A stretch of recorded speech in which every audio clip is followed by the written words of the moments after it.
pessoal, sejam bem-vindos. Meu nome é Thiago Luiz e nessa apresentação eu vou mostrar como fazer a instalação de um controlador de domínio adicional para um domínio existente. Então, primeiramente eu vou mostrar para você que eu tenho aqui um controlador de domínio 1, tá? Ele já tem o Active Directory instalado, tá? Caso você não saiba como fazer a instalação de um primeiro controlador de domínio, não tem problema, basta assistir a nossa apresentação onde eu mostro como fazer a construção desse controlador de domínio. E eu tenho uma outra máquina chamada DC2, que é uma máquina que está em Workgroup, veja.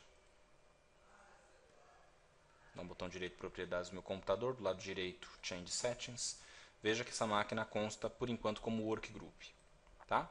Bom, teria duas formas de fazer a inclusão dessa máquina como controlador de domínio. Você pode primeiro colocar a máquina no domínio e depois instalar o AD.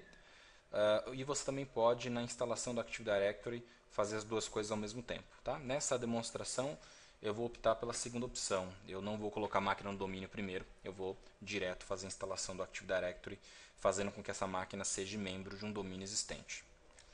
Bom, esse domínio, como eu já falei para vocês, é o domínio que está aqui na máquina DC1.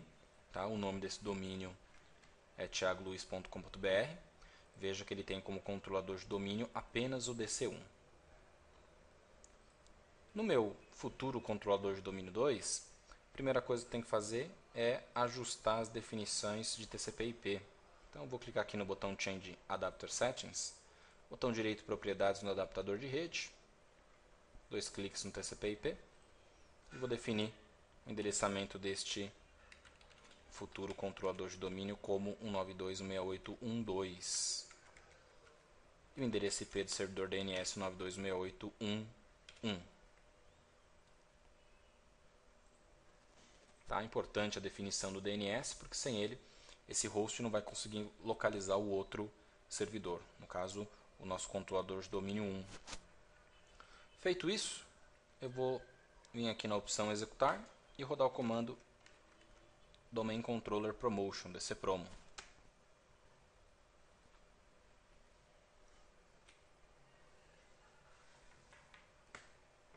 E aí a gente tem o início da instalação, onde ele faz a instalação dos binários. E em seguida ele abre o assistente para a gente prosseguir com a instalação, onde a gente vai definir as opções, né? Como por exemplo o nome do domínio que a gente vai participar, se ele vai ser um controlador de domínio adicional, se a gente vai criar um novo domínio, né? Embaixo, um domínio filho, embaixo do domínio thiagoluiz.com.br. Bom, finalizada a parte de instalação dos binários, ele traz para a gente nosso assistente de instalação, onde eu vou clicar aqui no modo avançado e vou avançar. E aí ele pergunta para mim, olha, esse controlador de domínio que você está acrescentando, ele vai ser ingressado numa floresta existente ou não vai criar uma nova floresta? Bom, a floresta já existe. Ok, dentro dessa floresta existente, você vai adicionar um controlador de domínio num domínio existente ou você quer criar um novo domínio? Por exemplo, uma nova árvore ou, por exemplo, um domínio filho embaixo do domínio thiagoluiz.com.br. Bom, eu vou marcar a primeira opção, que vai fazer com que esse controlador de domínio seja um membro de um domínio existente. Vou avançar. E aí ele pede para que eu digite o nome deste domínio. Então vou digitar aqui o nome do domínio, thiagoluiz.com.br.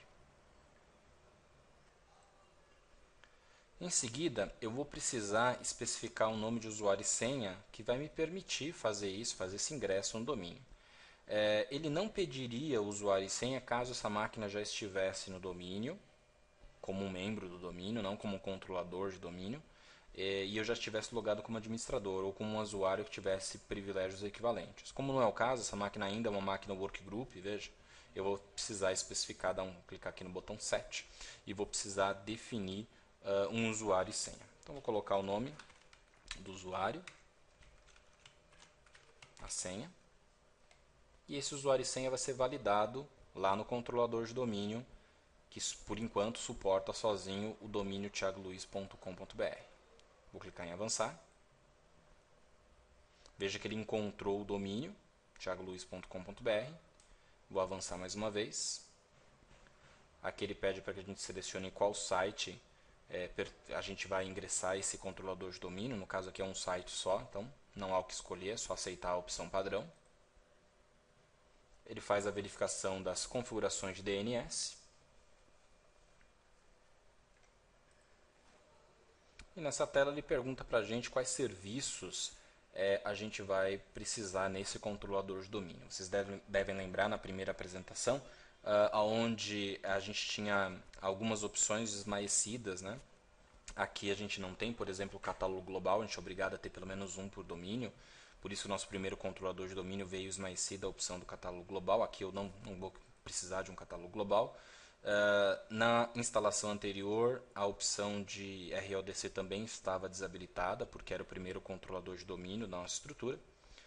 E a opção DNS lá a gente marcou, aqui a gente vai desmarcar.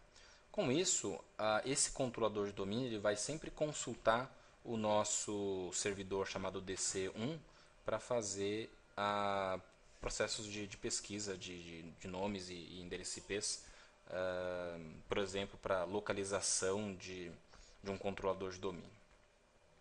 Então, eu vou deixar dessa forma e vou avançar. Ele pergunta se eu quero transferir a função mestra a infraestructure master. Eu vou dizer que não quero fazer transferência dessa função mestra. Em apresentações posteriores a gente vai lidar com as funções mestras de operação, vou mostrar para vocês como fazer a transferência das funções mestras de um servidor para o outro. Então aqui eu nesse primeiro momento eu não quero a transferência dessas funções.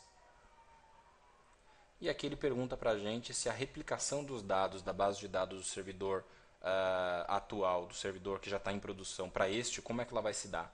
Se ela vai se dar através da rede ou através de um arquivo. A gente vai usar a opção padrão, que é ele fazer a replicação através do acesso ao servidor que ele pode ter através da rede. Vou avançar mais uma vez. Aqui ele pergunta qual é o controlador de domínio que vai ser utilizado para que seja buscado os dados do domínio. Nesse caso aqui não tem o que selecionar, porque a primeira opção ele busca automaticamente, a segunda opção você especifica um controlador de domínio. Como no nosso caso a gente tem um controlador de domínio só, qualquer uma das duas opções não vai fazer diferença para a gente. Então vou avançar mais uma vez. A localização de bancos de dados, logs e da pasta sysvol eu vou manter padrão, conforme ele já indica para a gente. Vou definir a senha que é utilizada em caso de necessidade de restauração do banco de dados do Active Directory. Ele mostra para a gente um resumo. Confiro as informações. Uma vez que você veja que as informações estão todas ok, aí a gente vai dar um next mais uma vez e vai dar sequência no processo. Veja que até o desenho, né, o ícone que é mostrado para a gente aí nessa representação gráfica é diferente, né? Ele mostra como se estivesse puxando os dados de um ou de um grupo de servidores para este novo servidor, este novo Active Directory. E é justamente isso que ele está fazendo, ele está buscando os dados que vêm do controlador de domínio 1, que é o controlador de domínio que já está em atividade, e está buscando esses dados seriam os usuários, os grupos, as configurações, todos os objetos do banco de dados do Active Directory. Tá? Enquanto vai fazendo a instalação, gostaria de lembrá-lo que a gente tem a nossa página no Facebook, quem quiser seguir, quem quiser dar um like, dar um curtir e ficar atualizado com os novos vídeos e novos posts que eu venha a publicar, é só dar um like lá. Ou então nos seguir no Twitter também, sempre que há uma publicação eu costumo notificar através do Twitter. Tá? Bom, finalizada a instalação, a gente vai clicar aqui em Finish. E aí ele pergunta se eu quero reiniciar a máquina agora. Tá? Então eu vou dizer que sim. A gente vai aguardar a reinicialização do servidor.